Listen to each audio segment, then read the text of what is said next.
গণশক্তি ডিজিটালে স্বাগত। এই মুহূর্তে আমরা রয়েছি যাদবপুর বিধানসভা এলাকায়। আর আমাদের সঙ্গে রয়েছেন বাম মনোনীত সিপিআইএম এর প্রার্থী বিকাশ রঞ্জন ভট্টাচার্য।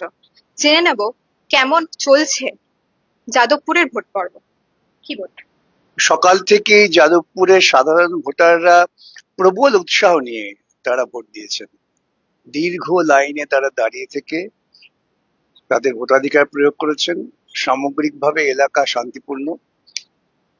যে গুন্ডামিটা তৃণমূল সাধারণত করে থাকে সেটা করতে পারেনি, তার কারণ প্রশাসনিক ব্যবস্থাটা এবার একটু খুব সঠিকভাবে কার্যকর করা হয়েছে।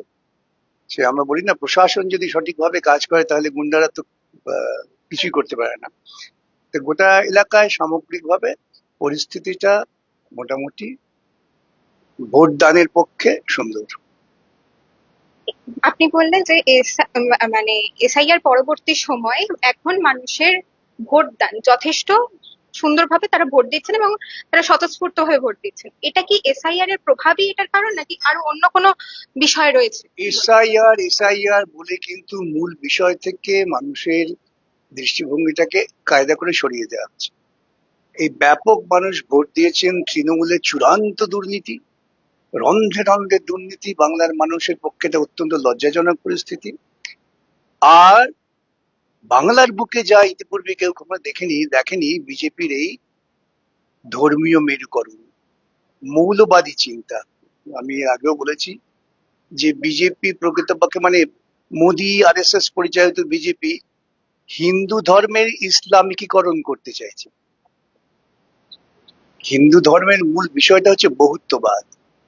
ওরা সেটাকে পাল্টে দিয়ে হিন্দুটাকেও এক কেন্দ্রিক করতে চাইছে, এক দেশ, এক নেতা, এক পার্টি, এক ভগবান।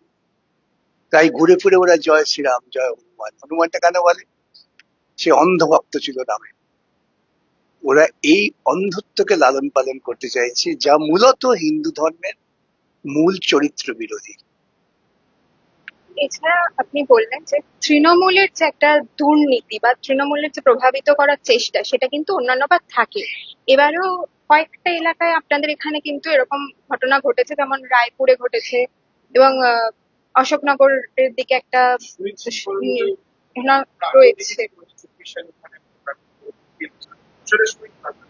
ইতিপূর্বে শহীদ স্মৃতি কলোনিতে যে ধরনের সন্ত্রাস ছিল, এবার কিন্তু সেটা অনেক স্তীমিত। আমার নিজের অভিজ্ঞতা আছে, 2019-এ যখন আমি পার্লামেন্টের প্রার্থী হিসেবে প্রচার করতে গিয়েছিলাম, প্রবল বাধার মুখে পড়েছিলাম।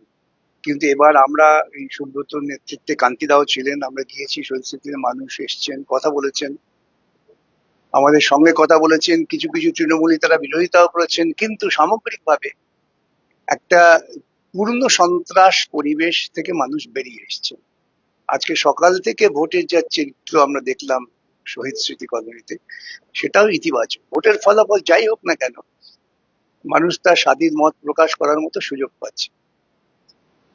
এটার পেছনে কি পুরোটাই কেন্দ্রীয় যে বাহিনী তাকে কথা বলবেন, নাকি এটাকে মানুষ কোন রকম ভাবে প্রতিরোধ করার চেষ্টা করেছে, মানুষই প্রতিরোধ করছে বলে মনে করছেন? মানুষের সামগ্রিক ভোট দেওয়ার ক্ষেত্রে উৎসাহ এবং পাশাপাশি নির্বাচন কমিশন তারা অন্ততপক্ষে কিছু আপাত কঠোরতা দেখিয়েছেন, তারও একটা প্রতিক্রিয়া আছে।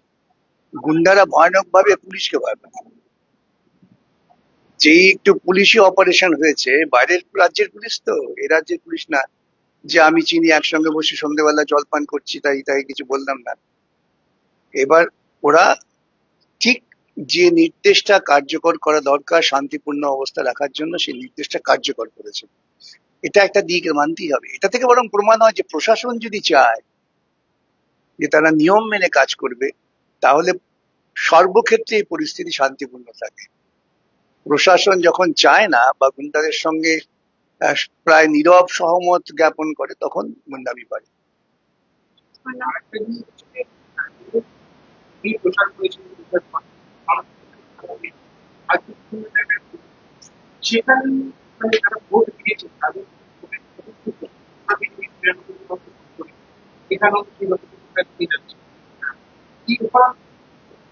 এই স্বতঃস্ফূর্ততা কিন্তু মানুষের রাজনৈতিক চেতনারই একটা বহিঃপ্রকাশ। এটা শুধুমাত্র এসআইআর কেন্দ্রিক নয়, কেন যারা ভোট দিয়েছেন তারা তো এসআইআর নিয়ে মোটেই ক্ষতিগ্রস্ত নন। এটাকে একটা চালিয়ে দেওয়ার চেষ্টা হচ্ছে। এবং সুপ্রিম কোর্টের মামলায় যে আদেশটা আমরা জোগাড় করতে পেরেছিলাম যে ট্রাইব্যুনাল যাদের নাম বা অনুমোদন দেবেন তাদের ভোট দিতে হবে, ট্রাইব্যুনাল দেরি করেছে, তারা এবার ভোট দিতে পারেননি, এটা যেমন সত্য, তেমন পাশাপাশি দেখা যায় ট্রাইব্যুনাল প্রায় শতকরা ৮০% মানুষের নামকে এখনো পর্যন্ত যে শুনানি হয়েছে অনুমোদন দিয়েছেন। এটাও আরেকটা ইতিবাচক দিক। সুতরাং এসআইআর করে যারা মনে করছে এসআইআরটা কারণ, তারা আসলে তৃণমূলের দুর্নীতিটাকে একটু আড়াল করার চেষ্টা করছে। আর একটা জিনিস হচ্ছে যে ধরুন এই প্রচার পর্বে আপনি বিভিন্ন এই দুর্নীতির কথা আপনি বললেন, এবং আপনি জানেন যে দীর্ঘদিন একটা মানে বিভিন্ন জায়গায় বুটজাম করার চেষ্টা করেছে তৃণমূল। সেই নিয়ে নির্দিষ্ট কোনো অভিযোগ বা ইভিএম বিকল বা তেমন একটি মাত্র ক্ষেত্রে আমরা একটা রিপোর্ট পেয়েছিলাম যে খানিকটা ভোট হওয়ার পর তারপরে ভিভিপ্যাট ঠিক মতো কাজ করছে না, তো সুব্রত কমপ্লেন করার পর সেটাকে তারা পাল্টে দিয়েছে। আবারও বলি যে যেভাবে তৃণমূল বিগত কয়েকটা নির্বাচন সকাল 11টার পর থেকে গুন্ডা নামিয়ে দিয়ে দখল করে দিত, সেটা এবার করতে পারে। এটা একটা ইতিবাচক প্রশাসনিক সিদ্ধান্ত। মানে মানুষের স্বতঃস্ফূর্ত তারা গণতান্ত্রিক অধিকার প্রয়োগ করেছেন বলে বটেই তো। সকাল থেকে 7টা বাজার আগে থেকে মানুষ লাইন দিয়েছে, কেন আমরা যখন বেরিয়েছি তখন তো প্র্যাকটিক্যাল 7টা, সোয়া 7টায় বেরিয়েছি হয়তো। আমরা বেরিয়ে দেখি রাস্তা লাইন। সুতরাং মানুষও সকাল থেকে চেয়েছেন যে তার ভোটাধিকারটা তিনি প্রয়োগ করুন। আরেকটা জিনিস, বিজেপির যে মানে বিভাজনের রাজনীতি এবং যে ইস্যুতে তারা ভোট করেছে এখানে, মানে মূলত যেটা করা হচ্ছে যে অনুপ্রবেশকারী, বাংলাদেশি অনুপ্রবেশকারী, রোহিঙ্গা, এই ইস্যু আলটিমেট। আর তারপর তারা যেটা বলতে হলো, এবং মোদী অমিত শাহ তারা এসে আলটিমেট কাজের কথাই বললেন, মানে পরিযায়ী শ্রমিকদের কথা বা যুবকদের কাজের কথা। এই যে ইস্যুর পরিবর্তন হলো, এটা তো বামপন্থীদের দীর্ঘ লড়াইয়ের ফলেই। বটেই তো। এই যে মূল ইস্যুতে তারা ফিরতে বাধ্য হলো। ইস্যু কিভাবে ট্রান্সফার হয় দেখুন। অনুপ্রবেশী ইস্যুটা প্রথম তোলেন মমতা, এটা মাথায় রাখতে হবে। সেটাকেই কার্যকর করার চেষ্টা করলেন সুযোগ বুঝে এখন বিজেপি, এবং তার সঙ্গে মমতা সহমত ছিল। এসআইআর দুটো রাজ্যের উদাহরণ দিই। এসআইআর এর বিরোধিতা কেরলও করেছে। পশ্চিমবঙ্গ বলছেন যে আমি মানবো না, কিন্তু সেই এসআইআরটা বিরোধিতা করলেও যাতে প্রশাসনিক দক্ষতার সঙ্গে সেটা অনেক বেশি নমনীয় করা যায় সেটা কেরালা দেখিয়েছে। তাই সেখানে সোকল লজিক্যাল ডিসক্রিপেন্সি হয়নি। আমাদের এখানে প্রথম থেকেই মমতা বললো মানি না, বিএলওদের বলা হলো ঠিক মতো কাজ করবে না। বহু মমতা প্রেমী বিএলও তো আছেন, সরকারি কর্মচারীরা ঠিক মতো করলেন না। যদি পশ্চিমবঙ্গের সরকারি কর্মচারীরা তাদের ঠিক মতো স্বাধীনভাবে কাজ করতে দেওয়া হতো, তাহলে লজিক্যাল ডিসক্রিপেন্সি হতো না, যেটাকে আমি বলি লজিক্যাল ইডিয়সি। তারপরেও আপনারা দেখবেন সবাই খুব নাচানাচি করলো, মমতা কালো চাদর জড়িয়ে সুপ্রিম কোর্টে গেছে। সেখানে গিয়ে তিনি আরো সর্বনাশ করলেন। সেখানে গিয়ে তিনি সুপ্রিম কোর্টের চাপের মুখে বললেন হ্যাঁ আমি রাজ্য সরকারের কর্মচারীদের দেবো, অনুমোদন দেব। কেন ইলেকশন কমিশন ওর অসহযোগিতার জন্য ভিন রাজ্যের সরকারি কর্মচারীদের নিয়ে এসে কাজ করাচ্ছিল। তারা তো পশ্চিমবঙ্গের জল মাটি চেনে না, যার ফলে আরো এরকম ভুল ভ্রান্তি হচ্ছিল। মুখার্জি মুখোপাধ্যায় তারপরে মমতা বললেন যে আমি হ্যাঁ সরকারি কর্মচারী দেবো, কিন্তু পরের দিন যখন মামলায় গেলাম তখন কোনো লিস্ট দেয়নি। নির্বাচন কমিশন বলছে লিস্ট কোথায়? সেই হিয়ারিং এর সময় তারা একটা 8,000 না কত হাজার লোকের লিস্ট দিচ্ছেন, সেই লিস্ট গ্রহণযোগ্য হচ্ছে না। তখন সুপ্রিম কোর্ট বাধ্য হয়ে বললেন বিচারকরা করবেন। এই জটিলতা তো তৈরি করেছেন মমতা, এটা বুঝতে হবে। এটাও বুঝতে হবে মমতা বিজেপির হাতে খেলে, এবং মমতা বিজেপিকে ব্যবহার করে তার খেলার জন্য। ওই যে খেলা হবে বলে না, তার একটা নিবিড় অর্থ আছে, তো সেই খেলাটা। আমার শেষ প্রশ্ন, আপনি জয়ের ব্যাপারে বা এই যে লড়াই করলেন এই ব্যাপারে আপনি কতটা?